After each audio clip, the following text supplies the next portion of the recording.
Ukam karoti vachalam pangum langayate girim. Yatkripatamaham bande Shri Guru Dinitharinam. Yatkripatamaham bande Paramanandamadam Shri Caitanya Ishwaram. Katanchana smrite yasmin dushkaram sukaram bhavet vismrite viparitam syat. Sri Caitanyam namamitam.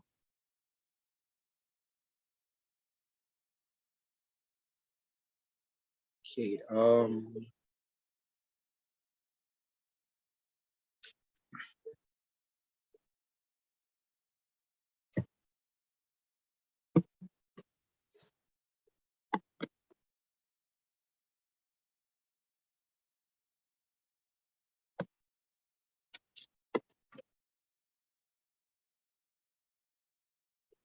In a lot of ground to be covered,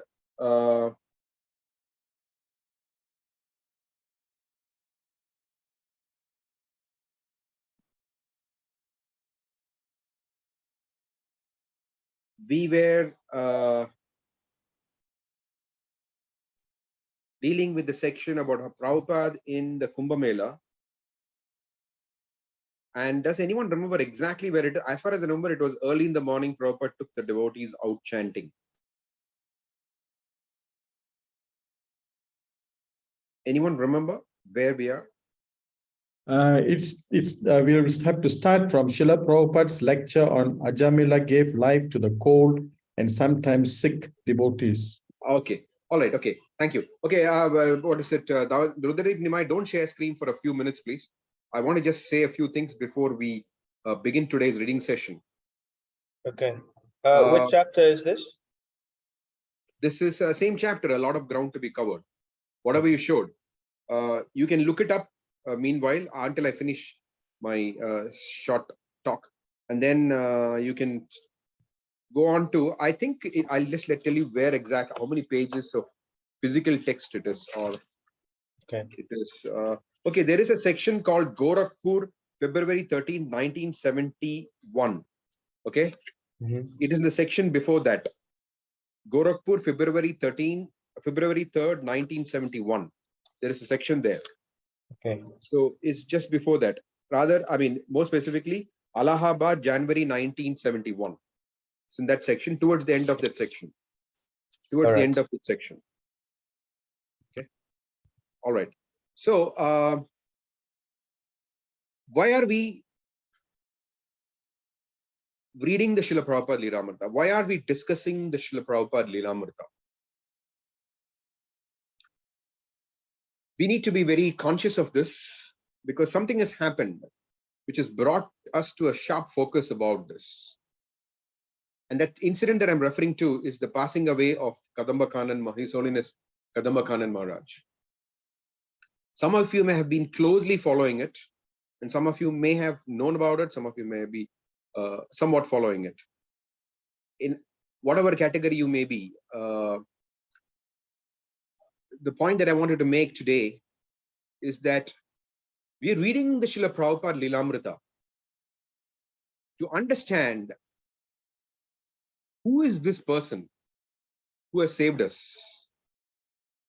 Who is he? Where did he come from? And what is his greatness? And what is the value of the gift that he has given us? And how should we accept that gift? How should we be indebted for that gift? How should we reciprocate with him for that gift? That is why we are reading the Lilamrita. We want to understand who is this person who has saved us. We want to understand where did he come from.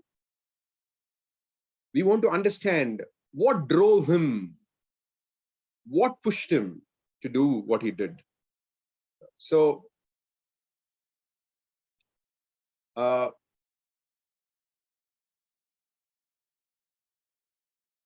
Kadamba Kanan Maharaj passing away, for the first time in my life in ISKCON, I've been in ISKCON for the last 33 years. For the first time ever in my life in ISKCON,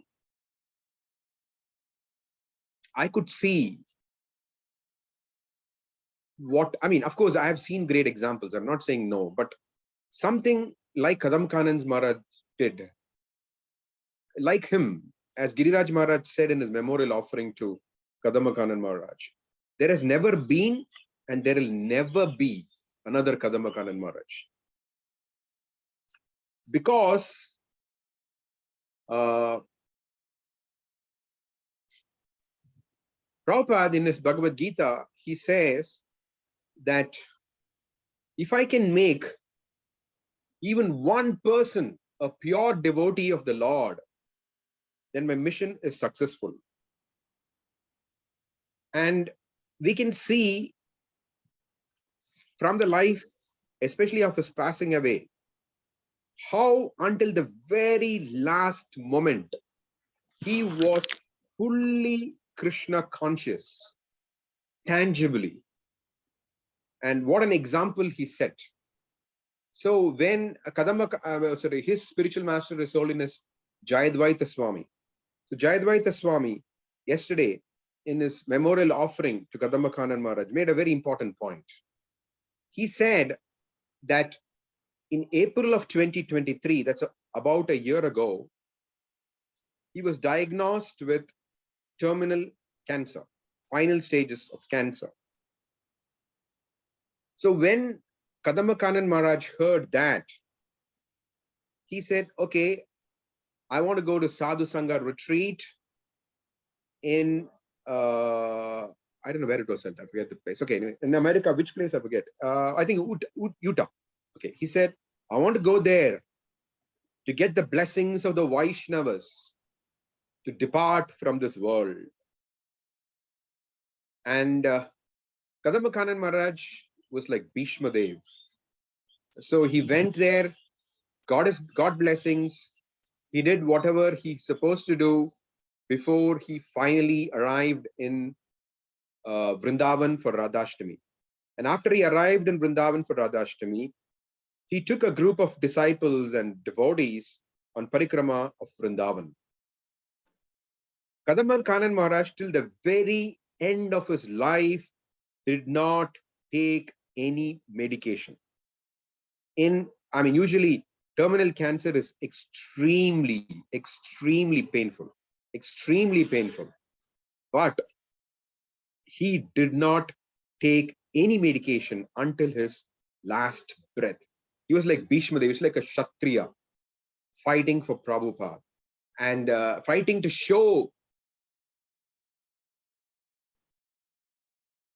what is the result if we follow Srila Prabhupada. What could that result be? He showed it for the whole world. There is a nice conversation that Kadamba Kanana Maharaj had with His Holiness Bhakti Vikas Maharaj. So when Bhakti Vikas Maharaj met Kadamba Kanana Maharaj, he asked him this question. This is there on video. What is your state of consciousness? And Kadamba Kanana Maharaj replied, I have no fear. 4 words. I have no fear. And then Bhakti Vikas Maharaj asks Kadamba Kanana Maharaj, you have rendered illustrious service to Srila Prabhupada. You have been a Prabhupada man through and through. What about the common devotees? Can they attain this state of saying, I have no fear? And then Kadamba Kanana Maharaj replies, yes, why not? I will post that whole conversation after the class. He says, why not? He says, Prabhupada has come to give us this gift. The gift of going back to Godhead and the gift of fearlessness in the process of going back to Godhead. Jayadvaita Maharaj was mentioning during the Samadhi ceremony, he spoke for a very brief time. So in that he mentioned that the last words that Kadamba Kanana Maharaj spoke were very faint. And the words that he spoke where the word, in fact, what he spoke only one word, very faintly, the last word was mission. MISSION. Mission. So this was Kadamba Kanan Maharaj. He took up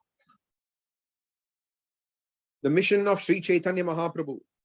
Sri Chaitanya Manobishtham Sthapitam Yena Bhutale Swayam Rupa Kadhamahyam Dadati Swa Padantikam. The mission of Sri Chaitanya Mahaprabhu was understood by Rupa Goswami. And what is that mission? Millions and billions of souls on this world are suffering. Suffering. So much unlimited suffering. Birth after birth, birth after birth. Sri Chaitanya Mahaprabhu, who's God himself, he feels distressed. How can God feel distressed? How can God feel anxiety? He feels distress seeing the condition of the conditioned living entities. So the followers of Sri Chaitanya Mahaprabhu want to relieve his anxiety, want to relieve his distress. So they've taken up the preaching mission. So Krishna consciousness movement is a preaching mission. We save ourselves and we save others together. We don't go back to Godhead alone. We are the Sankirtana movement. Sankirtana means together we glorify the Lord. Together we do everything. Together we go back to Godhead. So this is our mission. And I don't know how many of you saw it. There is a last message by Kadamba Kanan Maharaj, which he said, it was recorded by him 12 days before his departure. And he said, this tape should be played only after I depart. And what a tape. What a tape. 14 minutes. 14 minutes. It's absolutely breathtaking. First of all, he is not in a position of having enough breath to speak. You can see that he's tired, exhausted, but with determination, like Bhishma Dev, he speaks his message. And one of the things that he says is that there is a greater festival awaiting us than what we have experienced here. There is a festival where Srila Prabhupada, Sri Chaitanya Mahaprabhu, all the associates of Sri Chaitanya Mahaprabhu, there is a great festival that's going on. A great festival which we cannot imagine how blissful it is. We cannot conceive how blissful it is. And he says, let's go to that festival. And to go to that festival, let's hold on dearly. Let's cherish. Let's relish what Srila Prabhupada has given us. And he says, Srila Prabhupada asked us, just give this one life to Krishna. So let's give this one life. His life is short. I will soon meet all of you. We shall all be together in the spiritual world with Sri Chaitanya Mahaprabhu and associates. It is far more than what we could have expected. Far more than what we could imagine. This was the last message that he sent out to the assembly of devotees across the whole world. You cannot imagine a greater, a more perfect, a more dignified, a more fearless departure than what Kadamba Kanan Maharaj has set. It brings us in touch with the reality that this is possible. for each one of us. He showed it, that it's possible. So millions of followers, billions of followers in generations to come will remain indebted for this glorious example that Kadamba Kanan Maharaj has set. So as we read the Srila Prabhupada Lilamrita, let's keep this in mind. Let's be conscious of this fact that if we can depart this world like the way Kadamba Kanan Maharaj departed, this would be Srila Prabhupada's greatest pride. Then our life would be entirely successful. So now we have a point of reference of how we should lead our lives and how we should depart. And Kadamba Kanan Maharaj, earlier in November, he made a very important point.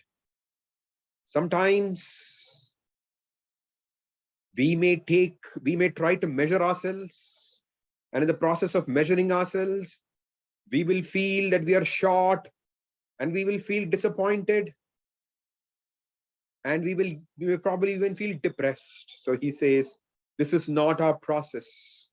Our process is simply to take shelter, and Lord Caitanya Mahaprabhu will bestow his mercy. Katanchana Smriti Yasmin quotes Kadamba Kanan Maharaj in his last message. Even the most difficult things become easy by the mercy of Sri Caitanya Mahaprabhu, if one remembers him. But if one does not remember him, even the easiest things become most difficult. So even the most difficult things become easy if one remembers Sri Chaitanya Mahaprabhu. So let's simply take shelter of Srila Prabhupada. Let's simply take shelter of Sri Chaitanya Mahaprabhu and go on with our sadhana bhakti with for full hearts, as Kadamba Kanan Maharaj inspires, like Droha Maharaj, he says. If we are determined, let's continuously take shelter of the lotus feet of Sri Chaitanya Mahaprabhu. Then if we just take that shelter, then Lord Chaitanya Mahaprabhu will take us back to him. Okay, so I just wanted to mention this. Any thoughts, any comments, any reflections before we start today's reading session? Hare Krishna, Prabhuji. Yeah. I heard from our temple president. He was telling that he joined ISKCON because of Kadamba Kanan Swami. He was the most he just joined before our president, and 1 year before that one, and he became a leader, and he was inspiring everyone to join ISKCON, and he was the guide for them. He was the force for them to join ISKCON and to learn about Prabhupada's mission. So he was very much. Who's your temple president? Srivatsa Das. His Grace Srivatsa Das. Pardon, Hyderabad farm. Srivatsa Das. Okay, Hyderabad farm. Hyderabad farm. Machel farm. Machel, yes, Prabhuji. Yes, Prabhuji. Oh, okay. Yeah, he was telling that he was his Shiksha Guru, and from him he has learned so many things, and because of him only he has come to ISKCON. He was telling me the other day when Kadamba Kanan Swami left his body. So he told that I have lost my Shiksha Guru, who was the reason for me to come to ISKCON. He was telling that. Jai. Yes.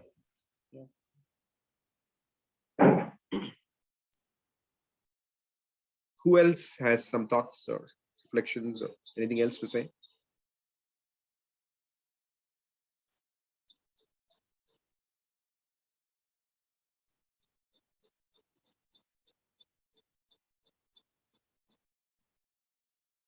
Okay, if you want to say something later also you can say. So let's resume the reading session. Any volunteers to read today? Prabhuji, I can read for a while. Really, I am in safari now by Guru Maharaj. Oh, you're in safari, Jai. Yes, Prabhuji.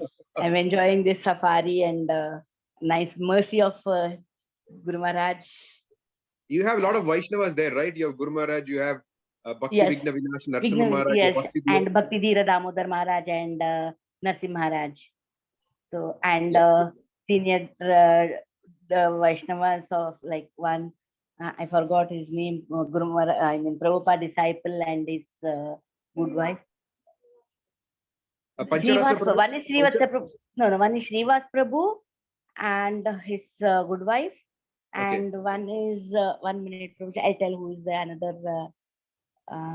I just Okay, so you have to go after a while, is it, for the evening yeah. session? It take some more time, Prabhu, because just now we had our prasadam afternoon, so we have little bit rest now. Then we are going for the. Did you all see the place where Lord Chaitanya Mahaprabhu made the animals dance in Jarikanda? No, Prabhuji, I think we are leaving. We are going there after 2 or 3 days. Now we are Oh, you in haven't gone there. Dhanbad. Yeah, we are Okay. now in Dhanbad, Prabhuji. Okay. Yeah, we are having Bhagavatamrita Prabhu and his wife.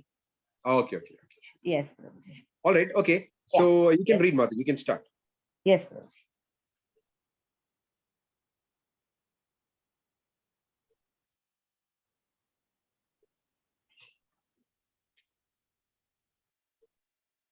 From where should I start, Prabhuji? Because last week or last time also I The wasn't there. Prabhupada's lectures on Ajamila.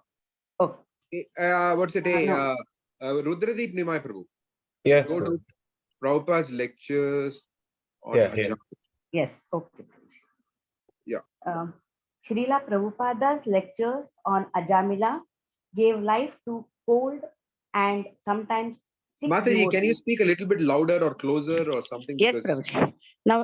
Now am I audible? yeah, better, much better. Yes, Prabhu. Srila Prabhupada's lectures on Ajamila gave life to the cold and sometimes sick devotees. This opportunity to hear from Prabhupada was reward for all the austerities. In each morning class, Prabhupada continued to stress the importance of chanting the holy names purely. The purification of one's chanting Harinama means as soon as you chant the holy name of Krishna, you will see the form of Krishna, realize the qualities of Krishna, remember the pastimes of Krishna. That is pure chanting of Hare Krishna mantra. That is stated in the commentary of Srila Jiva Goswami that a pure devotee who chants Hare Krishna mantra immediately realizes the Nama, Rupa, Guna, Leela, everything about Krishna. Simply by chanting the names, simply by chanting the names, you will feel the form of Krishna. You will remember all his qualities. Oh, Krishna is so qualified. He is so magnanimous. Then you will remember his Leela, pastimes. Oh, Krishna instructed Arjuna. Krishna played with his cowherd boys. Krishna had very nice talks with the gopis, his mother Yashoda. These things you will remember. That is the actual perfection of chanting. It should be.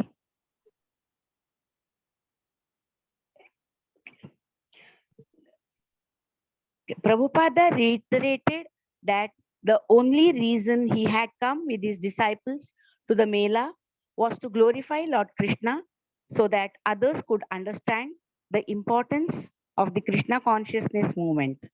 But if the devotees were to successfully give Krishna consciousness to others, they may first realize Krishna themselves. It was possible, he said, to think of Krishna always. He gave the example of the Indian women carrying big water pots on their heads, just as they have learned to keep their balance in spite of all other movements. So a devotee, despite his activities and despite his any mental agitation, should always remember Krishna. And the best way to remember Krishna is to practice always chanting the holy name. I remember one of our teachers in our school life instructed that if you always think, I shall pass my examination with distinction, then you will pass it in the first division. If you think, I shall pass my examination in the first division, then you will probably pass in the third division. And if you think I will somehow or the other may pass my examination in the third division, then you will fail. This means that if you expect more than your capacity, then it may be possible that at that time of examination, you will pass. So when chanting the Hare Krishna mantra, Chaitanya Mahaprabhu has said not that you chant only 1 hour. No, one should practice. And that practice was shown by Haridas Thakura, who chanted almost 24 hours daily. But because we cannot, therefore, we have to engage always in the service of Krishna. That will make you remember Krishna.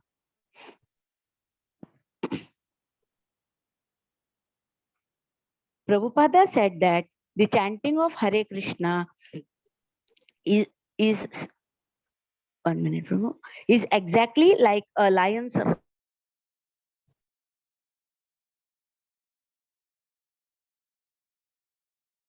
Haribol Mataji, your voice is gone. He repeatedly warned the devotees. However, Haribol, yes, your yes, voice Prabhu. trailed off actually. So you need to read from Prabhupada said that the chanting of Hare Okay. Krishna. Okay. Prabhupada said that the chanting of Hare Krishna is exactly like a lion's roar. As a lion's roar frightens all small creatures, the chanting of Hare Krishna ends all one's sinful reactions. He repeatedly warned the devotees, however, to avoid the most dangerous offense, that of committing sins on the strength of the holy name. But even if you fall down, there is no loss. That is the statement of Narada. If one takes to Krishna sincerely and executes devotional service, but then again falls down, still he will come back. Just like we have practical experience. Some of our students have fallen down, but whatever sincere service he has rendered, that is his permanent credit. And one day, and one day he will be saved, just like Ajamila. On Prabhupada's last day in Allahabad, Mr. Gaur Kishore visited him in his tent, inviting him to Banaras as chairman of the 45th annual festival commemorating Lord Chaitanya's visit to Banaras. Mr. Gaur Kishore wanted Prabhupada to attend the festival as the honored guest. When Prabhupada said he felt ill and that perhaps some of his disciples could go in his stead, Mr. Gaur Kishore persisted until Prabhupada finally agreed. But first, Prabhupada wanted to visit Gorakhpur. Gorakhpur, February 3, 1971. The Ardha Kumbh Mela over. Some devotees went to Delhi, some to Bombay, and others to Calcutta. Prabhupada and the remaining devotees went to Gorakhpur, a 10-hour journey on the antique meter gauge railway. Prabhupada had been invited by his only disciple in Gorakhpur, Dr. R.P. Rao, now Ramananda, a research chemist who had met Prabhupada in San Francisco, taken initiation in 1967, and since returned to his family and 4 children to teach chemistry at Gorakhpur University. Prabhupada and his disciples moved into crowded quarters of Ramananda's modest home, and about 100 people attended Prabhupada's lecture that evening. Prabhupada already had plans for a Radha Krishna temple on the Gorakhpur University campus, as well as accredited courses and degrees in Krishna consciousness, BA, MA, and PhD. He envisioned graduates going out to teach Krishna consciousness in schools, colleges, and temples all over the world. He inspired Ramananda and a group of his friends to form a committee to introduce Krishna consciousness within the university. And he initiated about 1 dozen disciples, since they all professed to be following the rules against illicit sex, intoxication, and gambling, and had been lifelong vegetarians. He waived the usual 6-month trial period. He asked them to chant 16 rounds daily and to make their city Krishna conscious. In his absence, they should maintain Ramananda's home as an active ISKCON center and try to establish courses in Krishna consciousness at the university. Banaras, February 6, 1971.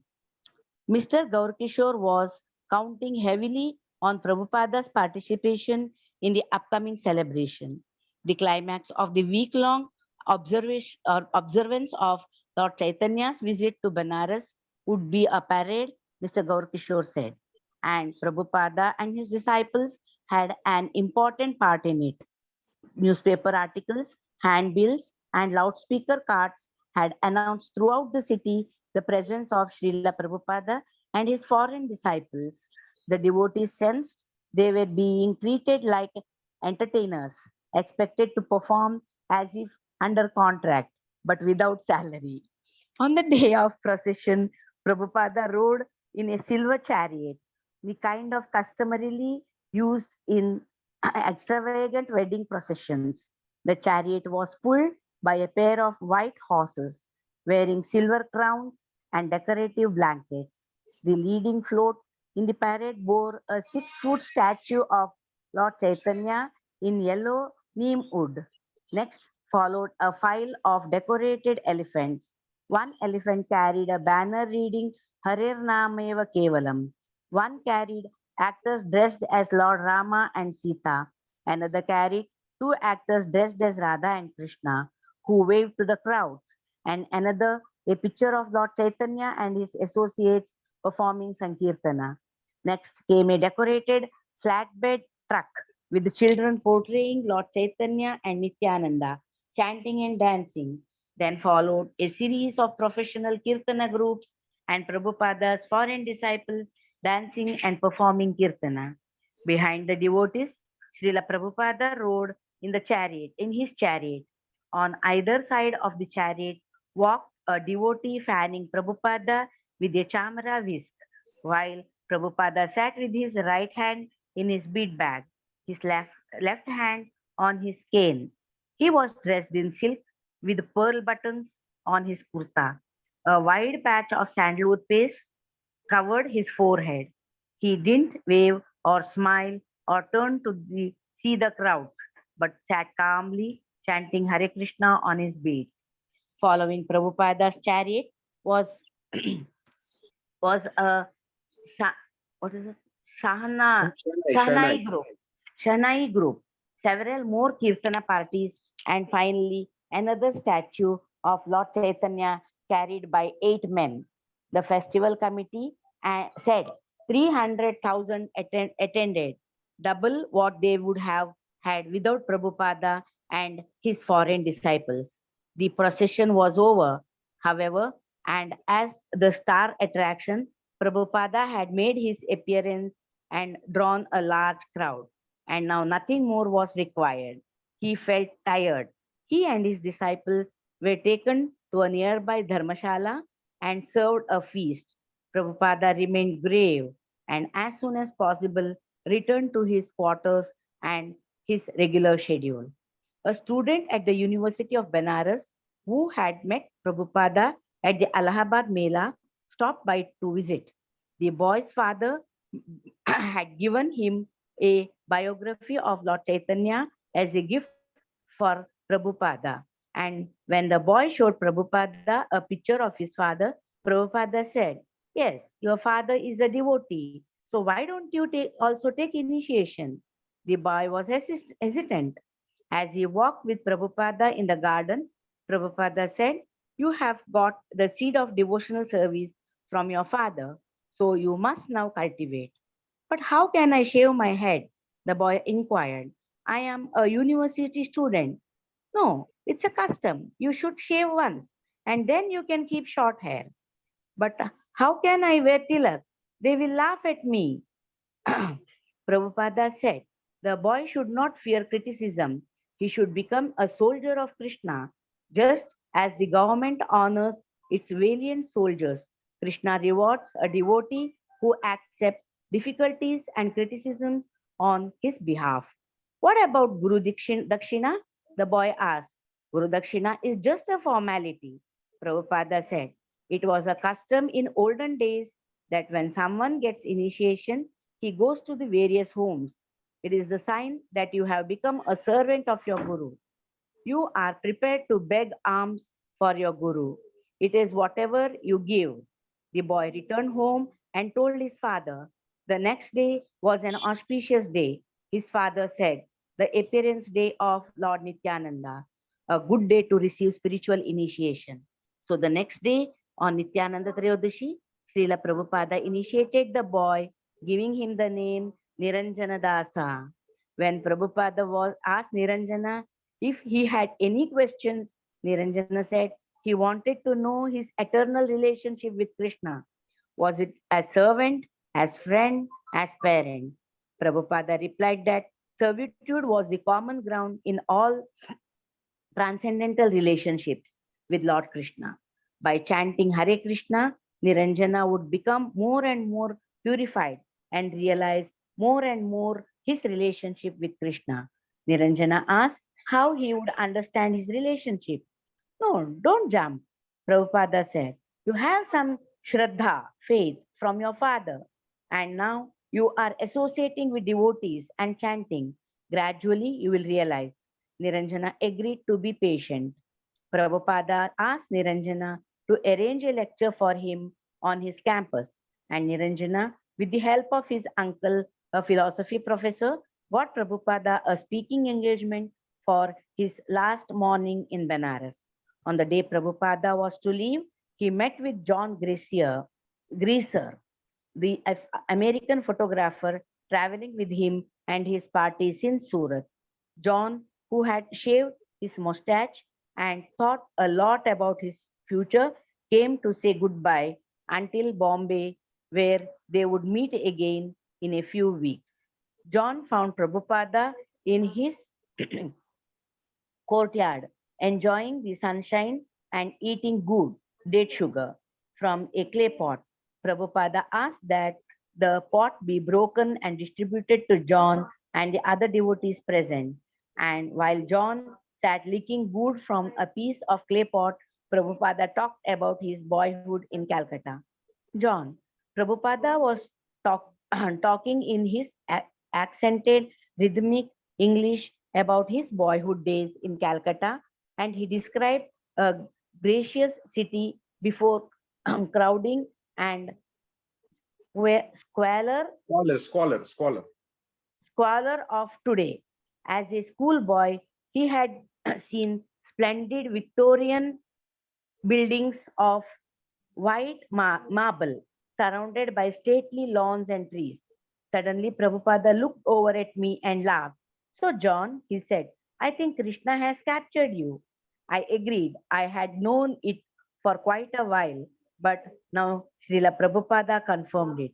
When Prabhupada was leaving Benares to return to Gorakhpur, many of his disciples went to the wrong train station, while Prabhupada and his few followers waited at the correct train station.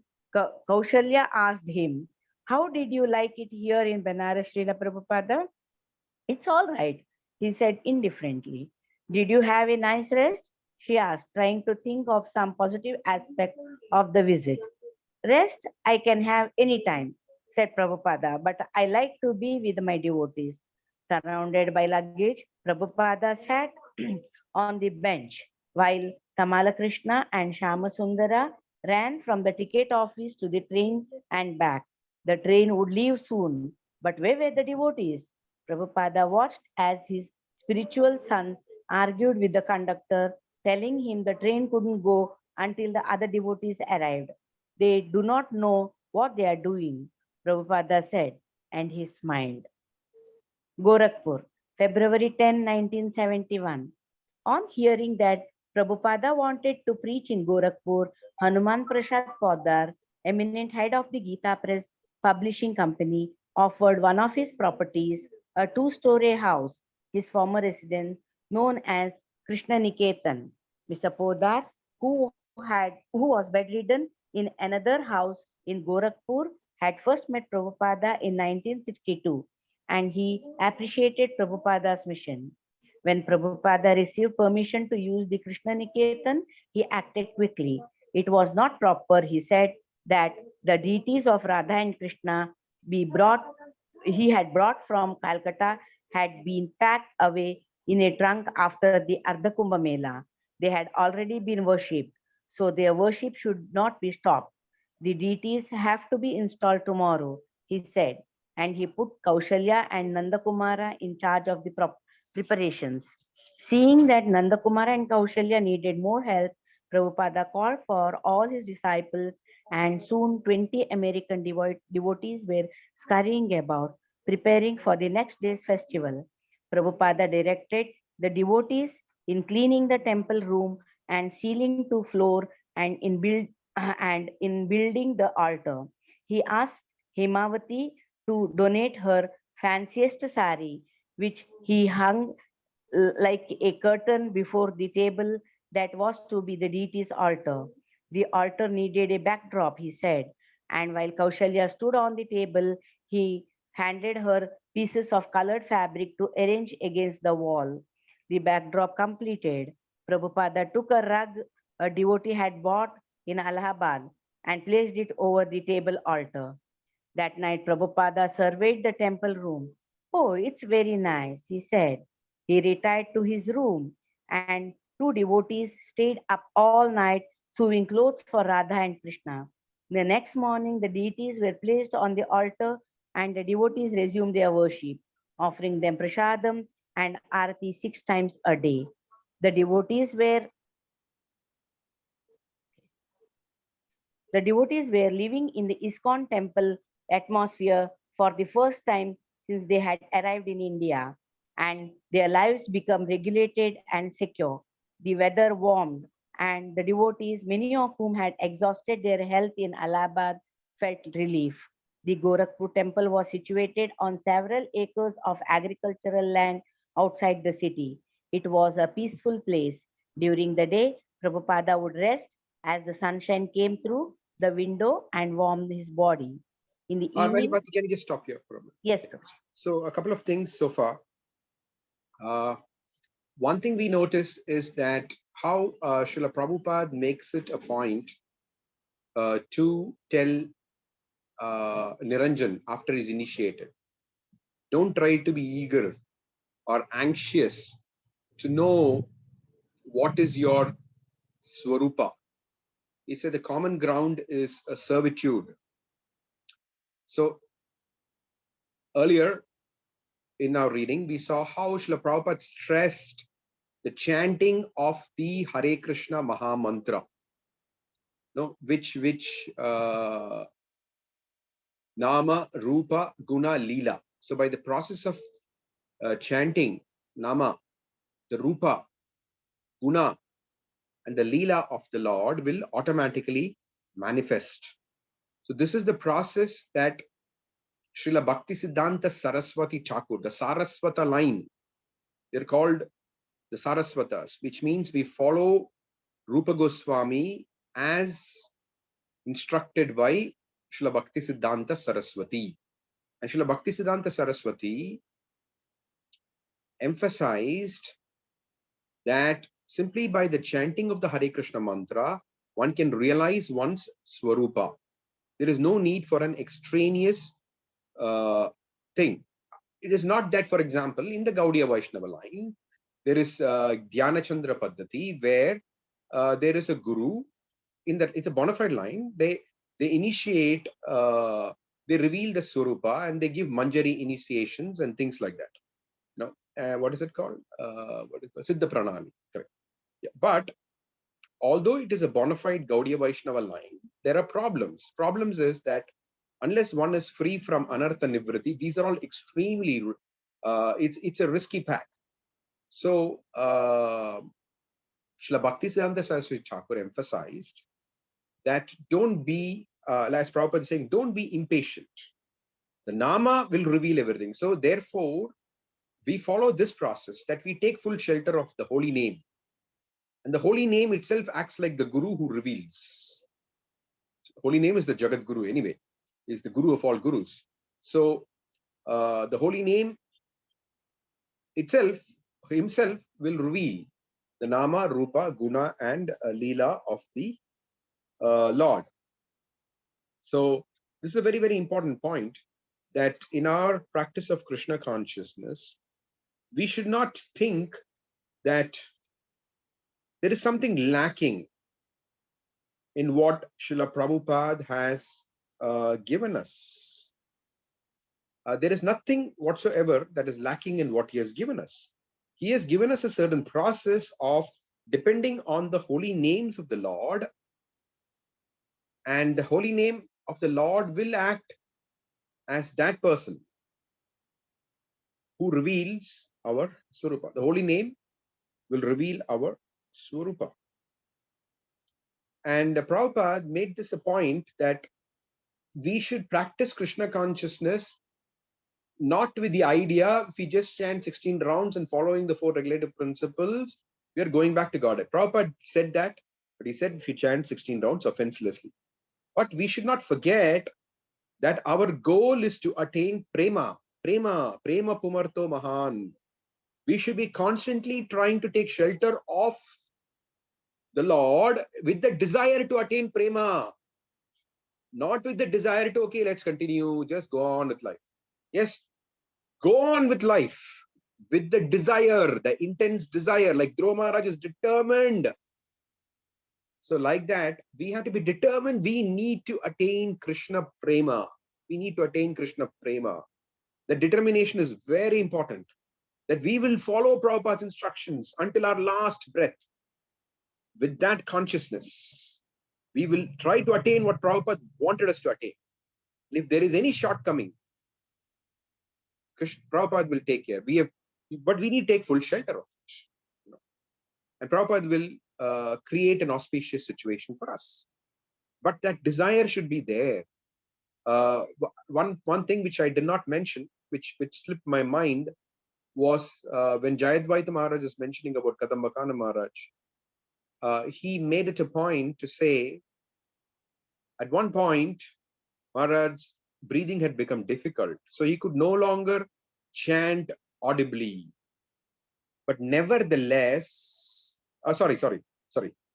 no, before, this is before the audible, when he was struggling with his breathing to chant, at one point, Jayadvaita Maharaj told him, Maharaj, you're having a lot of difficulty to breathe. So it is all right if you can just consider one bead to be one round. And do you know what Kadambakana Maharaj replied? Most amazing reply. He said, Maharaj, please do not give me that instruction. Which means he was determined to chant 16 rounds. And even in that condition. And Jayadvaita Maharaj is saying that soon after that, he could no longer speak.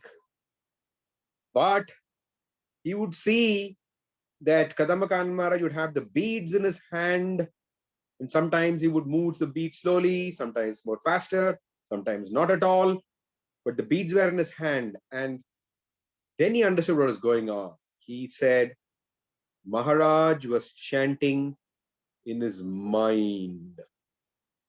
This is a follower of Prabhupada. He's determined. The vows that I took, I will maintain till my last breath. So this should be our spirit. So it is explained, Prabhupada explains that unless one attempts distinction, one will not get first class. Unless one attempts first class, one will not get first class. Unless one attempts distinction, one may get first class. If one attempts first class, at least one may get second class. Like if one attempts second class, one may end up getting third class. So he's saying we should have a high bar.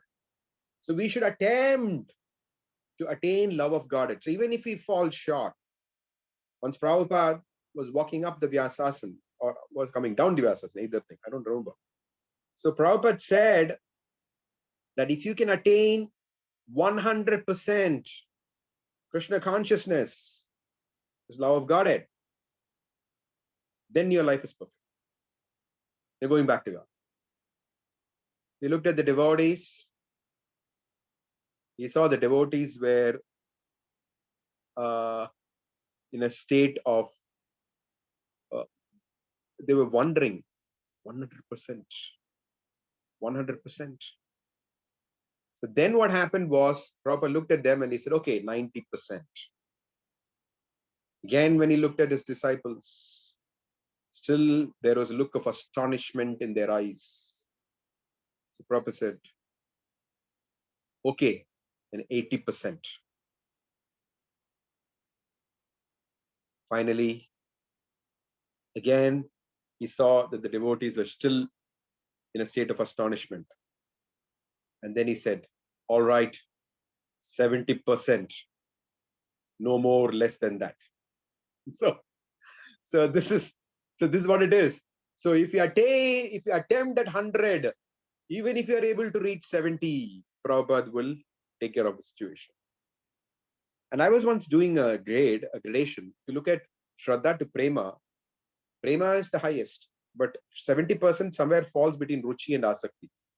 You do the maths. Anyway, but whatever it is, we should attempt for 100% so that we're able to at least reach that 70%, due to which the Prabhupada is pleased with us. Okay. Mataji, you can continue. In Yes, the evening. Prabhu. Yes, Prabhu. In the evening, guests would come for Kirtana and Prabhupada's lecture. Speaking on the sixth canto of Srimad Bhagavatam, Prabhupada referred repeatedly to Sridhara Swami's commentary from the 14th century. Sridhara Swami said that simply by chanting without Mataji, any... your voice is getting interrupted by the speaker sometimes. Speaker sound is more louder than your voice. I see. And now it's better. Okay, Prabhu. Okay, Sridhar Swami said that simply by chanting without any regulative principles, one becomes liberated. So how is that? Sridhar Swami replies also that there are regulative principles. The idea is that chanting of the holy name is so powerful that it can immediately liberate the chanter. But because we are prone to fall down again, therefore there are regulative principles. Morning, noon, and evening, we should daily chant Hare Krishna mantra with devotion and faith. By doing this, one can avoid volumes of miserable conditions of life simply by chanting. So one should be so much careful and faithful. You should know that as soon as you are chanting, Krishna is dancing on your tongue. Therefore, how much careful and respectful we should be. Each night, Prabhupada would take the commentary of Sridhar Swami as his text. So, Sridhar Swami gives this example that would, without knowing that there is a very nice medicine, a man takes so many thousands of medicines. Similarly, a great stalwart leaders of religious principles, without knowing this Hare Krishna mantra, take so many troublesome ritualistic ceremonies. Actually, there is no need. The whole thing is Sridhar Swami is giving the stress very strongly that you can simply chant Hare Krishna mantra without understanding any ritualistic ceremonies. Sridhar Swami's commentary was filled with quotations from various scriptures about the supreme benefit of chanting the holy names of Krishna. Then Sridhar Swami says, Akhila Cheshtitam. That means that any endeavor for pushing on Krishna's glories, that is as good as chanting the holy name. When you go out for canvassing, for pushing on the this movement, people might think that you are not chanting. But suppose you are canvassing for a life member, that topic is also as good as chanting Hare Krishna mantra because it is Akhila Cheshtitam. One's life must be dedicated simply for Krishna's service. Speaking before his Indian audiences, Srila Prabhupada also told about his preaching in the West. One evening, he gave a personal history describing how his spiritual master, on their first meeting, had immediately told him to preach Lord Chaitanya's message to the English speaking world. At that time, I argued with him that we are a dependent nation and who is going to hear about our message. So he defeated my argument. Yes, he was a learned scholar. What was I? So I was a tiny boy, so I agreed that I was defeated. Prabhupada laughed softly. Prabhupada told about his business years in Allahabad and how he again met his spiritual master and became initiated. He told of starting back to Godhead in 1944, of taking sannyasa, and of finally traveling to America in 1965. He mentioned his struggles in New York City and how the first boys had joined him when he started his movement in a storefront on 2nd Avenue. So practically, we began work from 1965 sorry, 1968.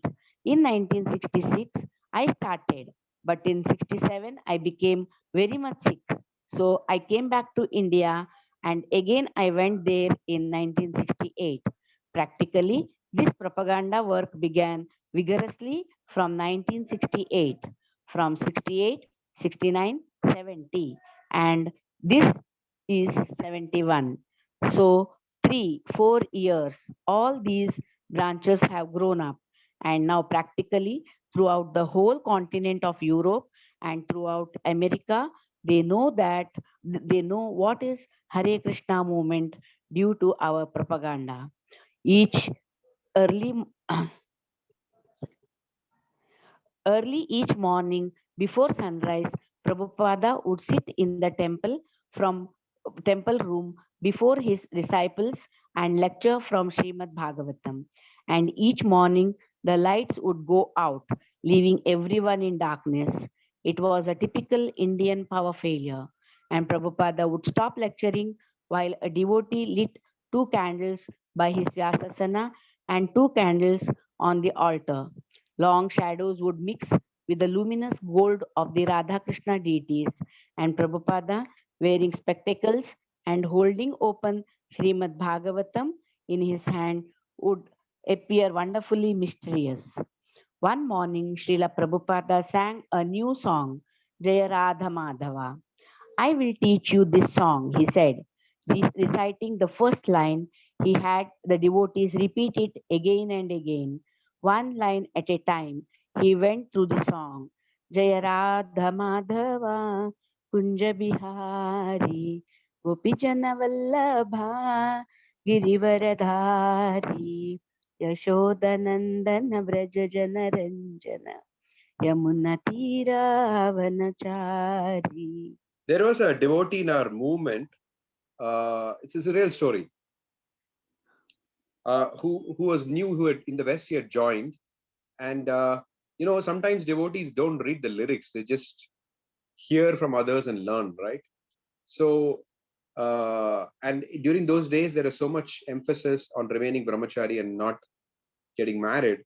So this last line, Yamuna Tira Vanachari, he always understood it as, I want to be a brahmachari. So he kept singing it as, I want to be a brahmachari.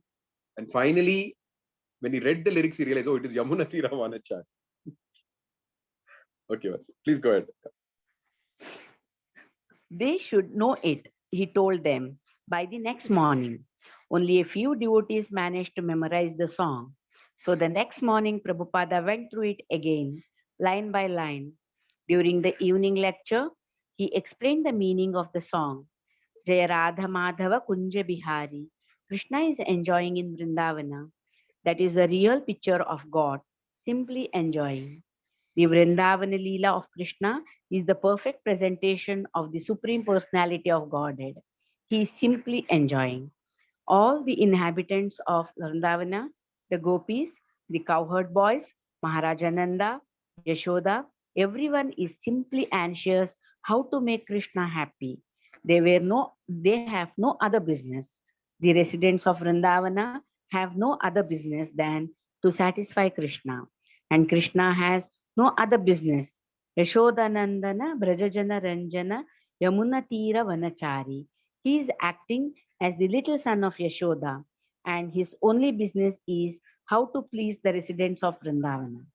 Yashodanandana, Brajajana Ranjana, Yamuna Tira Vanachari. He is wandering in the forest of Vrindavana on the bank of the Yamuna. This is the actual picture of the Supreme Personality of Godhead. But Brahma, Indra, big demigods, they are also bewildered. They are sometimes mistaken how this cowherd boy can be Supreme Personality of Godhead.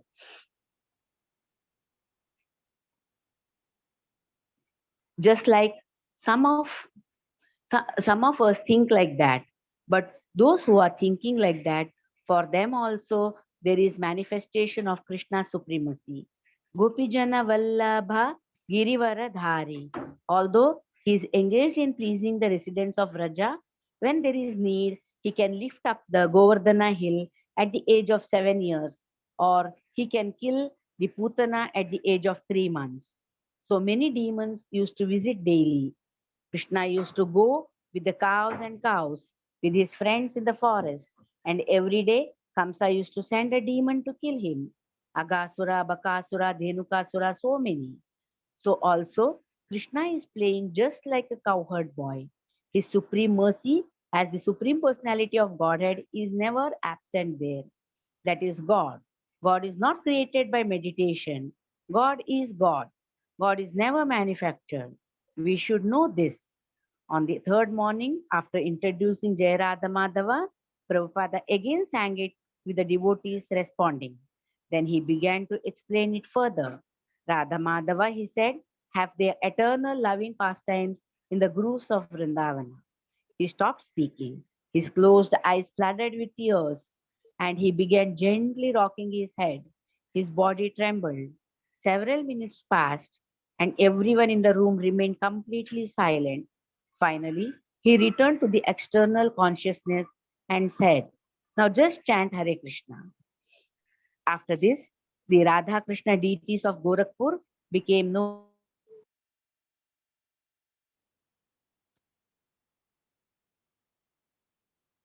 Sri Radha Madhava. Mataji, your voice is broken. We're not able to hear you if you are speaking.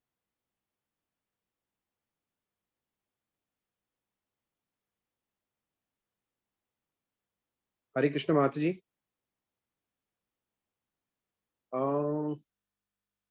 I think you're broken now.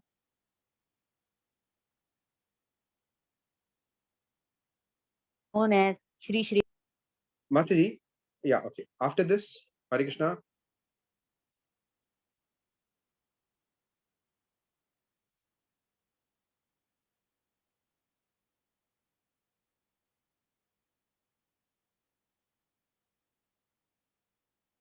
Hare Krishna Prabhu, it was only for me or it just went blank? No, it was only for you. Okay, I think I don't know what happened. Suddenly it got blank. Okay, after this, the Radha Madhav deities of Gorakhpur became known as Sri Sri Radha Madhav. Yes, Prabhu. Yeah, I think later you could not hear, Prabhuji, about Kaushalya That Mataji. sentence also you could not finish. After this, the Radha Madhav deities of Gorakhpur became known as Sri Sri Yes. Radha Madhav. That also we couldn't Okay. hear. Okay, Prabhuji. After this, the Radha Madhava deities of Gorakhpur became known as Sri Sri Radha Madhava. Kaushalya would regularly wash the temple floor while Prabhupada gave his Srimad Bhagavatam lecture. One morning, Prabhupada interrupted this lecture. Just see this girl, he said. Kaushalya was down in the other end of the room scrubbing.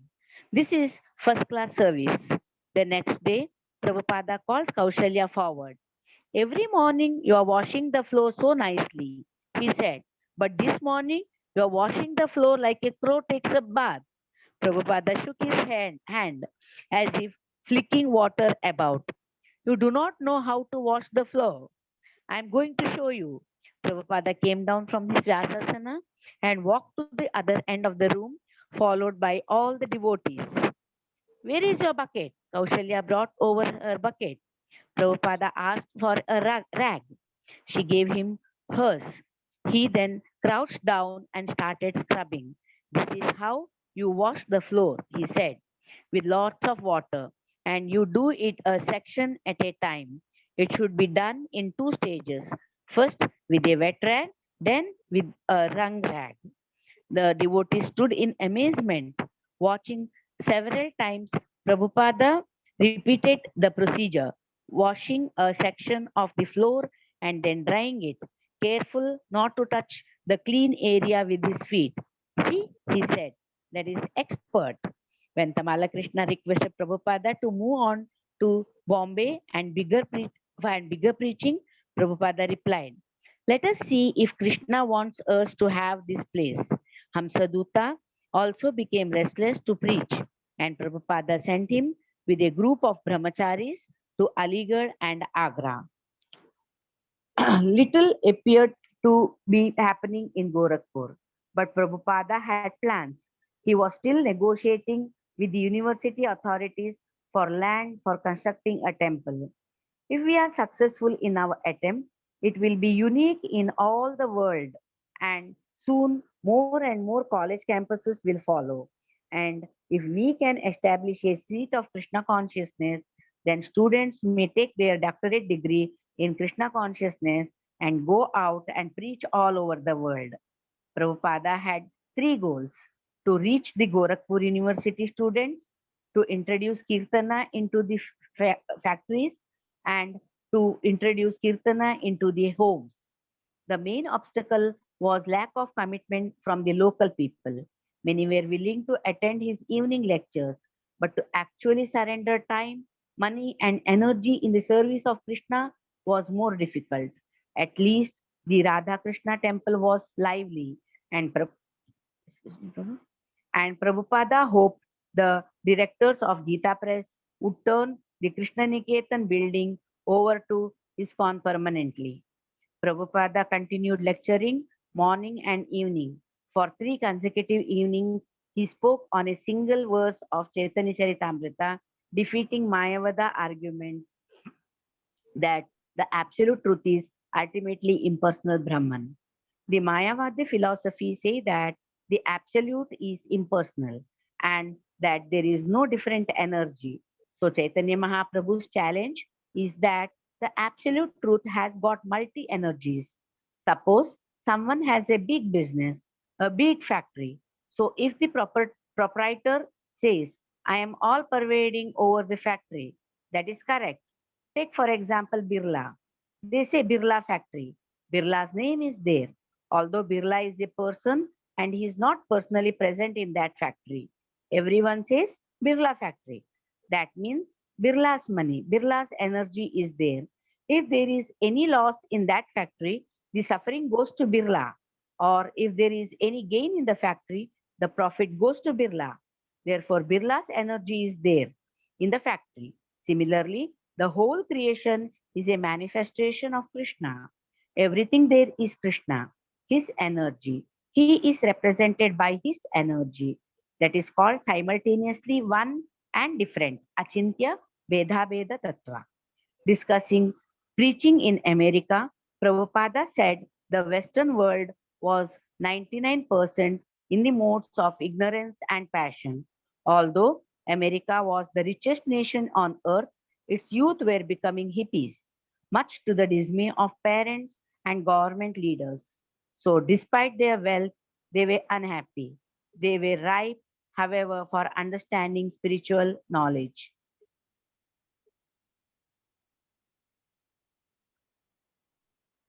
This is the causeless mercy of Lord Chaitanya. Now you can see that these boys, when they are chanting, how they are in ecstasy. They are immediately on the transcendental platform. Not only here, everywhere they are chanting. In every temple, the advantage of these boys and girls is that they have no hodgepodge in their head. They directly accept Krishna as the Supreme Personality of Godhead, and they directly accept the instruction of Lord Chaitanya. Therefore, they are making advancement. Their fortune is that their brain is not congested with hodgepodge ideas. They have given up all other occupations and accepted Krishna as the Supreme Personality of Godhead. So in India, we can also do that. What is the difficulty? We must do this. Just accept this. Krishna to Bhagavan Swayam. They surrender unto him. Krishna is the Supreme Personality of Godhead. Bhagavatam 1.3.28. Prabhupada celebrated the appearance day of Srila Bhakti Siddhanta Saraswati in Gorakhpur. At the morning gathering, he said, we should honor this day and very respectfully pray to Bhaktisiddhanta Saraswati Goswami that we are engaged in your service. So give us strength, give us intelligence. We are being guided by your servant. So in this way, we have to pray. And I think in the evening we shall distribute prasadam. There will be so many guests coming, so they can be distributed prasadam. Prabhupada said, life members and other friends should be invited for the flower offering at noon. One of the devotees asked about the feast. Prabhupada, feasting means puri and halwa and vegetable and chutney. That's all, four things. Make it simple. Tamala Krishna, Prabhupada, you want us to offer a feast to your Guru Maharaja at noontime? A special plate of feast? Prabhupada, not a special plate. The process is that whatever we offer to the deity, that is offered to Guru, and Guru offers to his Guru. In this way, it goes to Krishna. We don't directly offer to Radha Krishna. No, we have no right, nor does Krishna accept it that way. The picture of acharyas, why are they there? Actually, you have to offer the plate to your Guru, and he will offer to his Guru. He offers to his Guru, his Guru. In this way, it will go to Krishna. That is the process. You cannot directly approach Krishna or predecessor acharyas. That is not possible. One day, This is a Prabhupada, very important principle here, which we need to remember. What is our process of deity worship? Our process of deity worship is we offer everything through the parampara. We're offering to the Guru because we do not have the qualification to worship Krishna directly. Only the pure can touch the pure. So we don't have that qualification. So we approach the Guru who passes on that thing through the parampara, and finally it is offered to Krishna. So it is offered to Krishna by a line of perfect teachers. It's not offered directly by us because we don't have the qualification to touch Krishna. It's very important to remember this. Yes, one day, Prabhupada visited Hanuman Prasad Poddar. Mr. Poddar had been gravely ill for some time, but he was able to sit up and speak briefly with Prabhupada.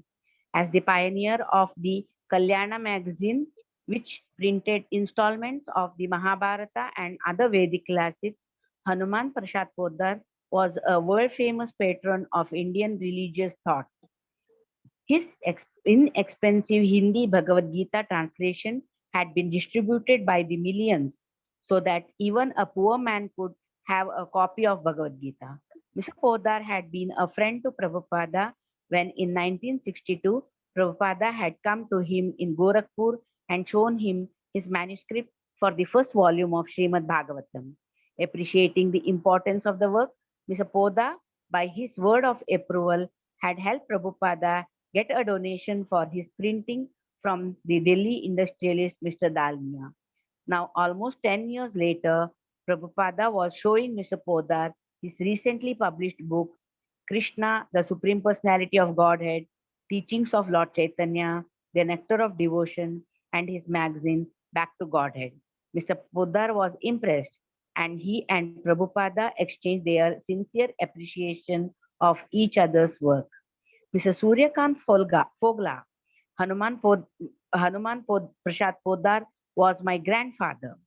He was very much ill at the time Prabhupada came here to meet him in his bedroom upstairs.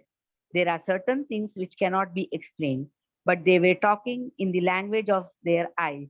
My grandfather expressed some gratitude, some affection, some regard by his eyes, and Prabhupada's reply was also in the same way. The appreciation from both sides could easily be seen and appreciated by the person who were present. A lot of Prabhupada's disciples were there, and everyone was almost in tears when those two saints, great people, met and talked to each other.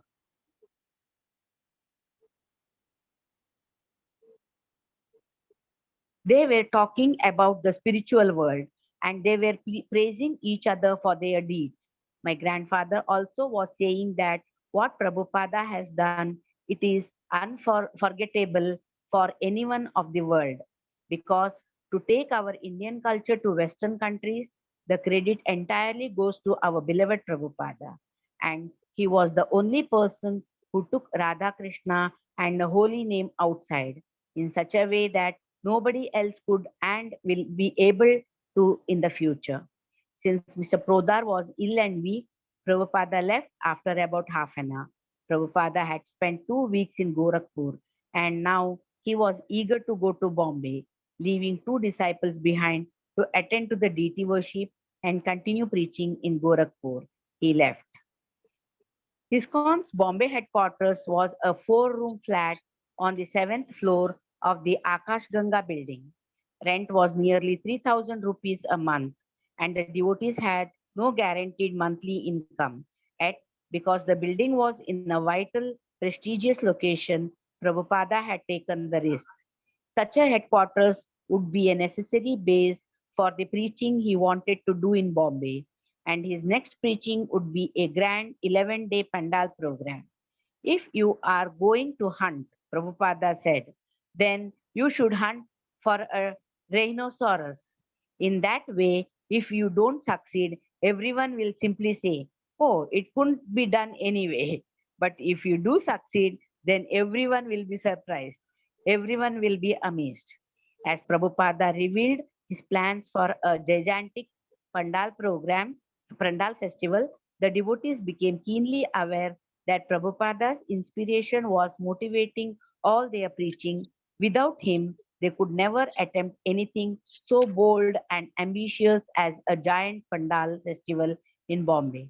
Often, the American and European disciples had been billed along with him as if of equal importance, but the devotees saw themselves as only foolish servants trying to help the genuine pure devotee of the Lord. Although Prabhupada credited his disciples knew that Prabhupada was Krishna's empowered representative. He was their authority and personal link to Krishna. These words and actions evinced full transcendental potency. As Krishna was unlimited, Srila Prabhupada, Krishna's dearmost friend, was entitled to demand unlimited service on Krishna's behalf. In the service of Krishna, no project was impossible.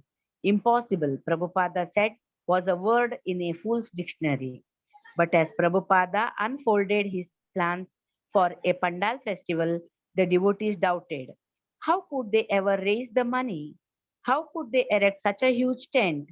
Where would they get so much food? And who would cook it?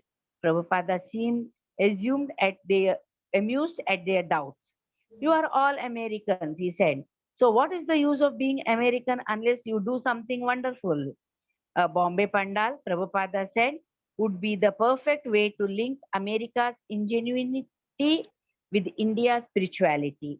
He gave the example of a blind man and a lame man, although separately they are hopeless. By cooperating, the blind man carrying the lame man on his shoulders and the lame man giving directions, the two can work successfully. America, because of materialism and ignorance of God, was blind, and India, because of foreign invasions, poverty, and misinterpretations of Vedic knowledge, was lame. America had technological advancement and wealth, and India had spiritual knowledge. The job of the Krishna consciousness movement was to combine the two strengths and uplift the world. And one practical application would be the Bombay Pandal Festival. Prabhupada divided the work, assigning Shamasundara to publicity, Tamala Krishna to the Pandal arrangements, Giriraja to fundraising, and Madhudvisha to the scheduled programs on stage. Catching Prabhupada's spirit of shooting the rhinoceros, Shamasundara organized a massive publicity campaign with giant posters and banners strung across the streets announcing His Divine Grace A.C. Bhaktivedanta Swami Prabhupada will speak in English language about the science of God. Prasadam distribution and bhajan singing will be led by his American and European bhaktas. Hare Krishna festival at Cross Maidan March 25th to April 4. Giriraja, Srila Prabhupada took Bombay by storm. The whole city was alive with excitement about the Hare Krishna festival. We had banners at all the major intersections in Bombay. We had posters up on all the walls, many posters on every wall, and we had very big advertisements in the newspaper with a beautiful picture of Srila Prabhupada superimposed over a globe and the words Bhagavad Dharma Discourse, a Hare Krishna festival, world preacher of Bhakti cult, His Divine Grace A.C. Bhaktivedanta Swami. Day by day, the momentum grew more and more, and every day something new was happening. Finally, in the last 2 days, we got a huge billboard at Victoria train station, the busiest intersection of downtown Bombay. By then, everyone knew so much about the festival and where it was going to be, and everything that this billboard said was Hare Krishna in huge letters. By then, everyone knew. So, just these two huge words, Hare Krishna, was enough. Then Shamasundara had arranged for a big helium filled balloon that was attached to a very long rope at the Cross Maidan site. That balloon just hovered over the city, and there was a streamer attached to the balloon saying Hare Krishna Festival. It was real American ingenuity, flair, and dynamism. Inspired by Shamasundara's lead, and taking up a spirit of competition, the other devotees worked at their projects with great enthusiasm. When Prabhupada called a meeting of the local ISKCON life members and supporters, the turnout was disappointing. Only about a dozen, and even those, on hearing the proportion of Prabhupada's plan, became hesitant. The festival would cost more than 100,000 rupees. Although some life members doubted whether the devotees could actually execute such a large production, a handful of stalwarts, Sajid, Sad, Sadaji Wal, Vatlal, Sadaji Vatlal, Chandulal Bahal, Kartikeya Mahadeviya, Kailas Seksaria, Ramachand Chabria, G.D. Somani, and others vowed they would do their best to help raise the funds. Prabhupada remained actively involved, and he warned his disciples to be very wary of cheaters during their business transactions. Every night, the devotees would report to him, and he would ask about many details. He wanted the best location, the best work, and the best price. He wanted to know everything. What about the cooking area? Are all the devotees working to their full capacity? Is the mailing list complete? Have the invitations been sent? What about the latrines? What about the cost of the sound system? He scrutinized every detail with sharp, critical intelligence. Giriraja's fundraising work was going well. He had donations solicited from businessmen and had printed a souvenir pamphlet. But he was feeling a strain, and he came to Prabhupada for solace. Can we use force in Krishna consciousness? He asked. Prabhupada frowned. No, we cannot use force. But what if we see one of the workers is lazy on the job and not doing what he is supposed to do? No, Prabhupada replied, we can never use force. Well, what about in making life members? Force we cannot use. Prabhupada repeated, but we can trick them. He told a story about a boy who didn't work to do arithmetic. As soon as the teacher wrote 1 plus 1 on the board, the boy would bark. So the teacher drew a picture of a cow on the board and asked the boy, if a man has one cow and then buys another cow, how many cows will he have? The boy answered two. Thus the teacher began teaching him arithmetic, even though he was unwilling to learn. So people may be averse to serving Krishna, Prabhupada explained, but we can trick them and get them to serve without their knowing it, but we can never use force. These people are all businessmen. They are always calculating profit and loss, but they are also pious and they want to go to Krishna. So you have to convince them that by giving this money, they will gain so much by becoming closer to Krishna. And that is the truth. When they are convinced, they will give. Prabhupada had ordered from Jaipur two sets of large white marble deities paid by a donation from R.D. Birla. One set was to be installed in the Bombay temple and the other worshipped at the Pandal and later sent to one of the temples in the west. But the devotees were anxious that the deities be finished and shipped on time, and there were other sources of anxiety right up until very day of the festival. Pandal construction, prasadam distribution, seating arrangement, sound system, whether these things would be ready on time and whether there would be enough money remained uncertain. But under Prabhupada's direction, the devotees worked steadily with firm faith in Krishna, and all turned out successful, with the 10,000 people attending the first day and 20,000 that night. The devotees, including those just arrived from the west, numbered about 100, and the large stage easily accommodated them with ample space for dancing kirtanas. On stage, within a gorgeous golden domed altar surrounded by profuse flower arrangements, stood Radha and Krishna. Prabhupada's large red Vyasasana, covered by a canopy, stood at stage center. Also, on stage was a display of Prabhupada's books. The tall and spacious pandal, built to hold more than 30,000, was lined with fluorescent bulbs, and the stage glowed with colorful flashing lights. The program was Kirtana, Prasadam, a lecture, and slides. More Kirtana and more Prasadam. And the Bombayites, devotees at heart, despite their sophistication and westernization, loved these very things, Radha and Krishna, Kirtana and Prasadam, and that all this was being presented by Westerners made the pandal specially attractive. The cooks prepared prasadam at the pandal site, cooking over a hard coal fire and using big paddles of stir khichdi and halwa in walks 8 feet across. Each night, the devotees would serve thousands of plates. Prabhupada's Yeah, appearance. Mataji, I think we can stop there for today. Yes, Then we'll start with Prabhupada's lecture in the next session. Um, any thoughts, reflections, questions so far?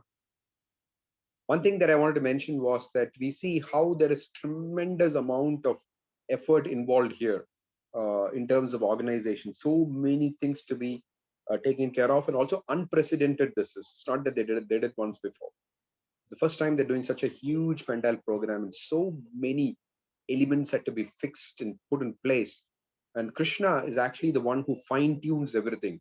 Prabhupada actually taught us that thing, that we depend on Krishna. As my temple president used to say when I was joined, he would say, jump, Krishna would throw the net. That confidence in Krishna. He is the fine tuner. If he wants, anything can happen. There's nothing called impossible. Prabhupada instilled that spirit in the followers. Think big, as Prabhupada said. Hunt the rhinoceros. So that spirit of doing it really big with complex organization, but with that faith, not stupidly, with that faith, confidence, with proper. If you notice here, it was not blindly done. There is proper organization. Prabhupada organized, got everything organized very nicely. His disciples, somebody in charge of publicity, somebody in charge of fundraising, somebody in charge of the stage programs. So there was that sense of organization with the faith, that confidence that Krishna will pull it off. We do our best, get all the elements of organization together, work effortlessly, tirelessly, dedicatedly, wholeheartedly, and Krishna will pull off the magic. That's what we see happening here. Okay, any thoughts, questions, reflections?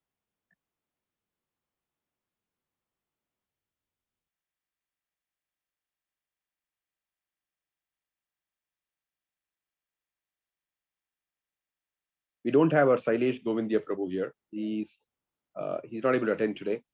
So he wants to hear the recording. I'm sure he would have had at least something to say. We are missing his presence.